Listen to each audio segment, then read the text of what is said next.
Rob's Child here with Chapter 9 of Security Analysis. I don't intend to replace the contents, but supplement them and open up a conversation about them and try to relate them to what's going on to today. And nothing I say is any kind of investment advice. So Chapter 9, again, we're continuing on fixed value investments. Now,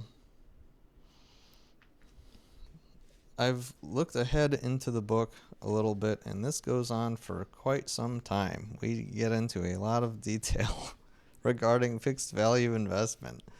It just goes on and on and on and on. It almost seems like, well, why should I learn any of this? I just want to make lots of money buying stocks. Well, I think this is a good point to try to put this into context that, if you understand the debt structure of a company, you're going to be that much more educated and understanding of what's going on with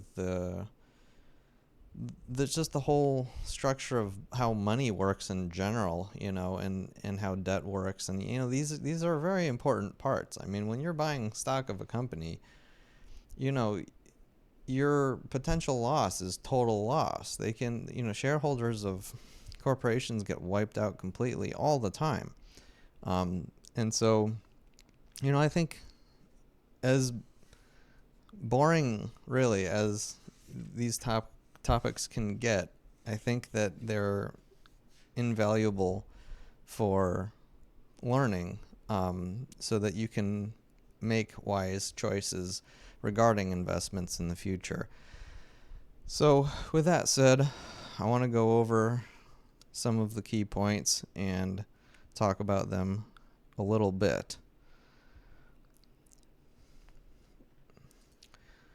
So first point, it talks about something called income bonds, which I don't know if I've even heard of before. They function more like preferred shares, except you have to pay them off if you have the earnings, but if you don't have the earnings, then you don't have to pay it, kind of a thing. Whereas a preferred share is kind of like I said in previous videos, it's the first crumbs that fall off the table that are like, okay, we have this extra money, we can now give it to the shareholders, and it goes to the preferred shares first. So he discusses that first. Then we're back to talking about safety of bonds. It's just nonstop with safety of bonds. It's an important subject, so let's just dive right into it. So, one of the main points that we're talking about throughout this chapter is duration of bonds, and the first point being that shorter duration is not necessarily safer. Sometimes we look at a bond that's about to expire in a year or two and it's paying a great coupon rate or something, and we're like, oh, maybe I'll buy that. The risk is not so bad. And he illustrates some examples where the same company's bonds further dated out dropped significantly in capital value compared to bonds that were about to expire. They didn't drop so much, and they all got wiped out anyway, or they survived, and the people that either bought the highly discounted bonds did amazingly well, and the holders of bonds of the same company did not make as much money, or people buying those bonds at that time. And so long story short, the point here is that shorter duration is not safer. The three risks that he goes over: risk is the rolling of the debt into new securities actually puts the company at a higher default risk, because if you have shorter duration securities that are rolling over, then the payments go up, and that's a problem. He talks about that later in the chapter as well. It also can be lead to the idea that there's an indication that the credit worthiness is low. If they if you know if they're putting out short duration securities, the idea is like, okay, we'll be able to refinance these at a better level in the future because our credit worthiness is going to go up. And so that means like now maybe the credit worthiness is a little bit lower. So that I think that covers that part. Now we're going on to just another idea about bonds. He doesn't seem to like new companies because of the risk involved, you know.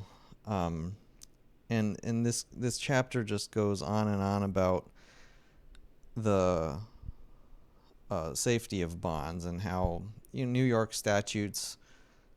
He has some suggestions. He likes some things. He has some suggestions to alter some things as far as what makes them investment grade, what puts them in the category of being able to be function as collateral for like savings banks and things of that nature.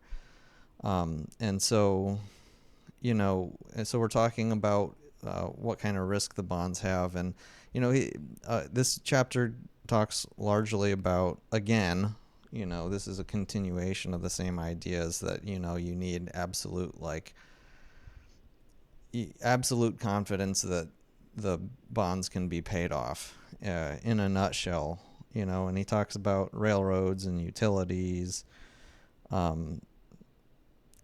So, and then like he goes through different ideas that can influence, like, okay, does this mean that this has a good bond or not? Like if a company is paying out dividends regularly, it can be a sign of strength, but it can also be a sign of stupidity if the company is not being able to cover the dividends, have enough earnings to be able to cover everything, and they're just paying out dividends because they have been and they don't want to seem weak or something like that. And that can happen, and it can put stress on the bonds. It can put a lot of stress on the debtors, and that happens. And then we're talking a lot about how much earnings should be able to cover interest charges. And it's kind of like a lot of this is the history. Like for every 2 years of a downturn, you should have 8 years or 12 years of earnings that cover the interest payments by, double the amount or 1.5 the amount, depending on the industry. So, and he puts those out there. And of course, these are, I don't, I'm sure we have figured out our own acceptability of industry specific bond requirements for earnings to cover interest payments, and these companies are in competition with each other. But obviously things can blow up all the time. I mean, look at the .com bubble, and then the housing market crash was a big one too. Mortgage payments, not obviously not having the credit worthiness that they should have. It's I gather that Michael Burry, made a large amount of his fortune understanding this specific issue. He didn't. I think he didn't make his biggest gains by, trading meme stocks. He did this. He did chapter 9. He was looking at the stress, the ability for these people that owed money and they couldn't, he saw clearly that things were not going to get paid off. He bet against it and he won big time. I think that probably came from the knowledge he learned basically from the beginning of this book. So I think that's a good thing to keep in mind. So we move on to other topics in the chapter. He complains about certain accounting methods, and you hear about that oftentimes, how companies will use different accounting methods to make things seem a certain way to their advantage. And that, of course, is a tricky thing that, I'm not sure maybe I will get into studying that at some point and learning about how that all works at a more deeper level. But he talks about that, and then some footnotes about regulation of accounting methods. Of course, today we have regulation of various accounting methods, and it usually takes something to blow up before we fix something in that area, it seems. And we go on and on about how much earnings should cover interest charges, by what margin, to what degree, over what time period. So those are the important elements there that he just goes on and on about. There's a phrase in here I love. He finally, the first time in this book, I think it's the first time, he finally uses a term in there, if you find it, to use the judgment of an investor. Not just, some calculated thing. But so I was happy to see that phrase. It gives me hope.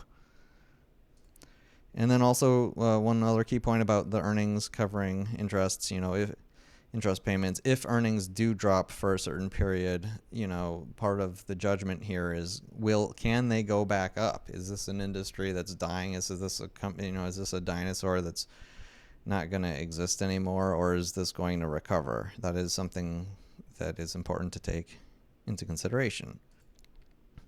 And the next point to talk about is really, how much of an effect there is on companies having different levels of creditworthiness. So say you have a company, this illustrates this so well because it really puts it into perspective. So if you have, newer companies, smaller companies have a harder time borrowing money because they have less creditworthiness. They haven't proven themselves. So for them to borrow money, it might cost them 6% versus a giant company, let's say like Walmart or something. They're only going to, they can get away with borrowing money at only 3%. And so that sounds like a small difference. Like, okay, yeah, 6%, 3%. But no, it's huge. Okay, so think about this for a second. If your little, let's call it corner shop. We're going to call it the corner shop. If the corner shop has to pay 6% on the money that they're borrowing, this is a certain amount of money that, according to this book, the earnings of your company should be, say, let's pretend just double, because they're in a similar industry of selling stuff, and let's just pretend it's double. So they have to earn the earnings. This is not just revenue. This is money that has been earned into the company. Has to be double 6%. So we're talking 12% of the money borrowed. They need that much of a margin to safely cover that, compared to, let's call it double of what Walmart has, 3% to 6%. So, the margin of safety is so much greater in big companies that have high, credit worthiness. This is just a very important thing to understand. And now I'm starting to finally get like how, if you're looking for a higher yield, you really are, like he said in previous chapters, better off looking for junior securities of a high credit company than the senior securities of a company that potentially can't pay it off as much. So and the effect compounds on itself. It's not a fair system. Good credit leads to better credit. Bad credit leads to worse credit. It's not a fair system. It's like, the guy getting kicked to the curb is getting kicked more, and the guy, earning, everything is just, able to borrow things even cheaper and earn even more money. It's like, it's craziness. And that's the way the world works, and that's the way this finance stuff works. So, So again, there's always an argument. Just because the coupon rate is lower, it doesn't mean necessarily that it's a safer dividend payment. You have to look at the full picture always. One last point on the shorter term bonds. If you're buying a shorter term bond, you should be aware that when they refinance that same bond later on, if interest rates are higher, they're going to have to be able to cover that higher interest rate too. And then another thing, it's just so funnily related to today, is don't buy low yield bonds. And it seems like in this book the perspective is a 3% bond, corporate bond, is a pretty reasonable amount for a high credit worthy company to be paying out. Funny enough, with rates being near zero, I think the 30-year Treasury bond got down to 0.7%. I can't imagine what it was like in that time for bond investors to be buying corporate bonds yielding essentially almost nothing.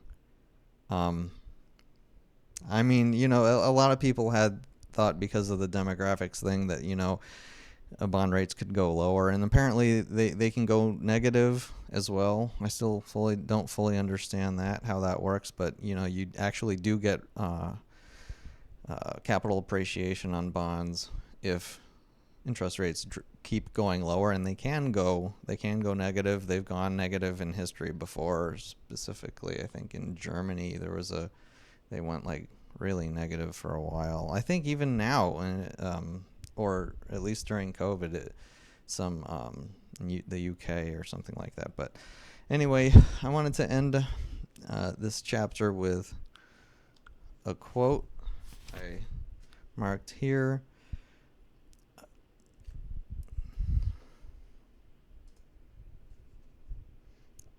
I may have understood it differently when I read it, but I'm not gonna dive deep into it. I think the bigger point here is bonds that are on a fire sale. If you find a bond that's 50% off, and that can happen, and it does happen, and the company is going to be able to pay it off just fine, it seems like a place to get excited about. So I think that's pretty much everything for this chapter. We continue on bond investment for another chapter. I don't know, maybe for another 100 pages. It just keeps going. But there's just little gems throughout each one of these that I think are very worth learning and understanding, and trying to apply the lessons learned to more modern applications and to recent history. So join with me next time for Chapter 10. I hope you enjoyed Chapter 9 with me. And see you next time. Rob's Child.